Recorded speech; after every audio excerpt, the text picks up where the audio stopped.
I have been absolutely loving Gohan since I read the first volume. It literally blew my mind. I'm not usually into kind of love stories or rom-coms.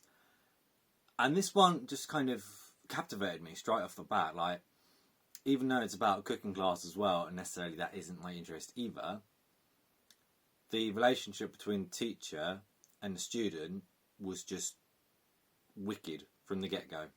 And as the series goes on, you kind of see the feelings that the girl has for her teacher, which of course is going to probably put a lot of people off, but it's done in kind of a one-sided way where he's kind of oblivious, he's kind of nonchalant about it, he doesn't have a clue what's going on, and she's always like, I love you, I want to be with you, but of course she doesn't ever say it, it's always in her head. And like sometimes she'll wear something a bit more revealing and like try and have a bit of sauce, and sometimes she'll go like this, she'll go, and like he's like, whoa girl, whoa, don't be doing that. But having a bit of spice in the series is always welcome, as long as it's done tastefully. If it's not done tastefully, it's not really worth it. You can have someone with like their tits out, getting shagged, and you could be like, yeah. But if it's done in like a comedic kind of sense, where the guy gets all flustered or the girl gets flustered and it's like, then I quite enjoy it.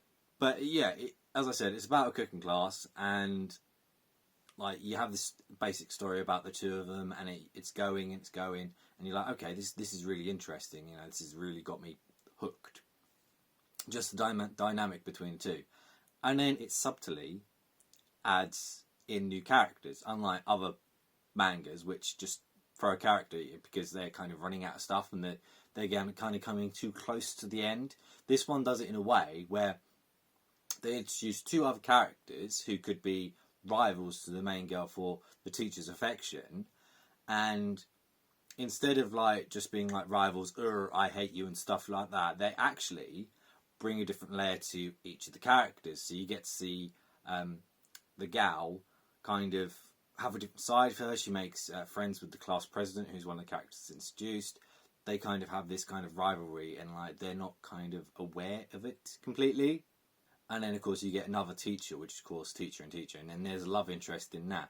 But, of course, she's been into him for quite a long time, and, of course, yeah, he's oblivious to all signs of affection and stuff like that. Even when someone says, oh, let's go on a date, he's like, no, it's not a date. We're just studying, we're just doing something. Yeah, brilliant, absolutely brilliant. And with that, you get all different kind of situations. So, like, they go to a farm at one stage, and they go to a swimming pool, which of course was probably the most spicy one that you could have been to, but of course he takes his little niece. So there's that bit that kind of takes it back a bit, where you're like, okay, you know, they can't really do much in this instance because of something else going on, and that works in its favour. It never feels dragged out at all. It's only 10 volumes long, and it's a breeze just to get through. But having the 10th volume, I had it since it came out, and I was just looking at it like, I don't want to finish this series because I'm enjoying it so much that I just don't want it to end. And now I've read it, and I'm like, oh, man, yeah, it was something else. But it's such a shame because it was generally one of my favourite series to read. And like usually I'm like Attack on Titan, One Punch Man, stuff like that. And like this is like a completely different flavour to me, pun intended. If I was to say there was anything wrong with the main premise as a whole, it was the characters' names. You don't really get them. She calls the teacher Yatsuba, but his actual name is Shinji, and I think Shinji Yaba. And she's called Miku, but of course you don't really get that in the series. I don't recall them mentioning their names not even once, which is just peculiar, but yeah, that's like my only real gripe. As for the final volume, wow, it was like, even though it was like a normal sized volume, it had like a lot in it. A lot was going on, like the teacher she confronted the teacher, and she was like, I love you, I've always loved you, be with me. And he was just like, what? What? And of course, because she's a student, he's like, okay, you know, I'm sorry, but I'm a teacher, you're a student, we can't do this. It's not right. And throughout the whole volume, it kind of goes through that. And it's a really nice change of pace, because usually when we get to this point, you know, it's all lovey-dovey. They're all kind of getting together and doing that final thing. But this is more of like him taking himself back and actually thinking, have I groomed this girl? Have I done something wrong? Am I a paedophile? And it actually uses that in the actual manga. So it's very mature for a series that nothing else would do this. Nothing else that I've ever read has ever tackled this in such a tasteful way. Never, ever, ever. And it's truly brilliant for doing that. He even thinks about would impact his career, because when she graduates, she is of legal age in Japan for them to actually get together. But of course, there is all of that baggage that comes with that. So what he does throughout the volume as well is he consults all of the different people who have shown up in the series.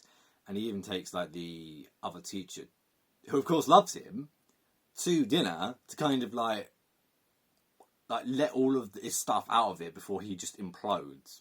Now, I'm going to spoil the ending, right? Right at the very end, he comes to his final decision, and like you get like the next 2 chapters where he's like, you know what, I've waited like 2 years. He literally waits till she's 20, and then he makes his move. And then like you skip forward and you have like the wedding, you have the pregnancy, and it's a really, really warm moment that I really, really enjoyed. And it's such a nice way to kind of end the series, because you had a taste for both things. It wasn't like, oh my word, this is going to be a happy ending, you know.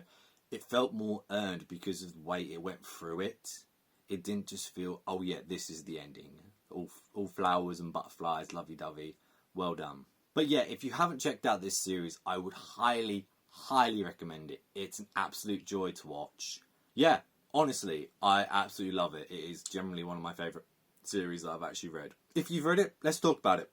But as usual, thank you for watching, and I'll catch you in the next one. Bye.